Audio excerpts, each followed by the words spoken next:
जलवायु का दोहन पूरे विश्व ने किया, लेकिन अब सस्टेनेबल अप्रोच को ले आगे बढ़ने की आवश्यकता। उपायुक्त, बोकारो।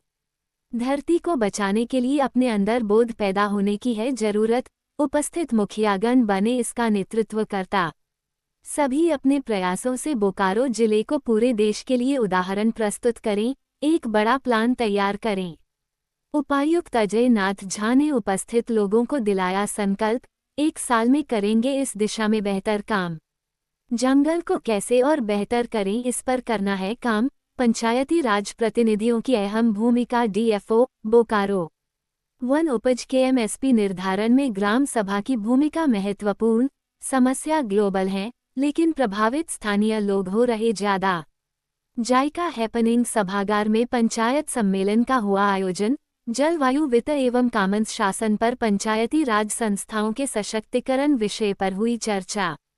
बुधवार को कैंप 2 स्थित जायका हैपनिंग सभागार में पीडीजे, असर एवं पंच सफर संस्था द्वारा जलवायु वित्त एवं कॉमन्स शासन पर पंचायती राज संस्थाओं के सशक्तिकरण विषय पर पंचायत सम्मेलन सीओपी का आयोजन किया गया। सम्मेलन में बतौर मुख्य अतिथि उपायुक्त अजय नाथ झा, विशिष्ट अतिथि जिला वन प्रमंडल पदाधिकारी डीएफओ रजनीश कुमार, विभिन्न पंचायतों के मुखिया, विभिन्न गैर सरकारी संस्थाओं के प्रतिनिधि आदि शामिल हुए। उपायुक्त अजय नाथ झा ने अपने संबोधन में कहा कि जलवायु परिवर्तन एक वैश्विक चुनौती है, लेकिन इसका प्रभाव सबसे अधिक स्थानीय स्तर पर देखने को मिलता है। कहा कि जलवायु का दोहन पूरे विश्व ने किया, पर अब समय आ गया है कि हम सबको मिलकर इस पर सस्टेनेबल अप्रोच अपनाना होगा और आगे बढ़ना होगा। धरती को बचाने के लिए पहले खुद के भीतर बोध जगाना जरूरी है। ये कार्य केवल अपने लिए नहीं, धरती को बचाने के लिए करना है।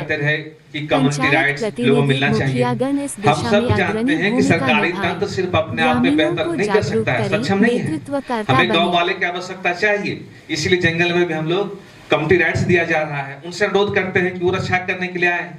यहाँ जो हिसिम का जंगल है, कोई सरकारी तंत्र नहीं, ब्रिटिश नहीं, यहाँ के लोगों ने 40-50 साल में उस जंगल साल को कसमाड़ के आसपास वो खड़ा किया है। यहाँ 130 एफएमसी वाले हैं जो खुद आके बोलते हैं सर यहाँ पर ये करना है, हम नहीं उनको बताते हैं। वो हमें बताते हैं कि सर यहाँ पर ये जड़ी बूटी मिलती है, यहाँ पर ये कर दीजिए, सर यहाँ पर चेक डैम बनना आसान होगा, यहाँ पे तालाब बनाना आसान होगा। साइंटिस्ट कितना भी जीआईएस सर्वे कर लीजिए, जो गांव वाले बताते हैं, चाहे नारियल से बताते हो, चाहे स्लोप देख के बताते हो, वो जो बताते हैं कि सर यहाँ आप तालाब खुदवाइए, सबसे बेस्ट होगा। और सही में पाया वहां पे होता है। बोर्डिंग भी कभी कभी पानी पटवन के लिए जंगलों में आवश्यकता पड़ती है, तो हम लोग गांव वाले से पूछते हैं कहाँ पे लें, क्योंकि उनको वहां के ज्योग्राफी का नॉलेज है, जो हमारे फॉरेस्ट गार्ड या फॉरेस्ट स्टाफ एक दिन में नहीं समझ सकते हैं। तो हम इन सब समस्याओं को अपने जो प्लानिंग होता है, हम भी इनपुट गांव वाले से लेते हैं।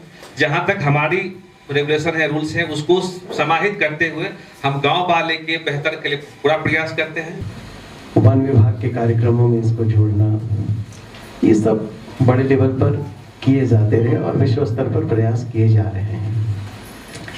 इन्हीं में एक सबसे महत्वपूर्ण था कि इस समस्या का सबसे अधिक प्रभाव जहां पड़ रहा है, वहां से इसको शुरू किया जाए, वहां उसको जागृत किया जाए, उनको अवेयर किया जाए, उनको ये बोध हो कि हम जो काम कर रहे हैं वो हम सिर्फ अपने लिए नहीं कर पा रहे, अपने गांव के लिए ये एक्टिविटी नहीं कर रहे हैं, हम दुनिया को बचाने के लिए, इस धरती को बचाने के लिए, इस धरती को हमेशा कायम रखने के लिए हम ये काम कर रहे हैं। ये बोध का पैदा होना अपने लिए बहुत ज़रूरी है।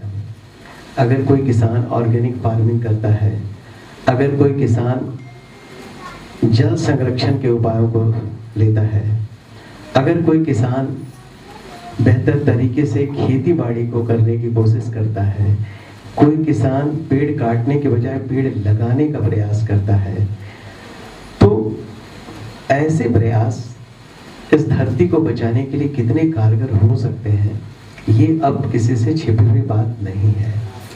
यहाँ पर कितने मुखिया लोग हैं उपस्थित, बहुत हैं। ऐसी चीजों में बहुत बड़ी संख्या में लोग नहीं आते हैं, ऐसी चीजों में बहुत कम लोग आते हैं, और वो कम लोग ही नेतृत्व प्रदान करते हैं, वो बाकी लोगों को समझाने की कोशिश करते हैं, आगे लीडरशिप देते हैं, और तब ये सारी चीज़ें इम्प्लीमेंट होती हैं और ये काम होता है।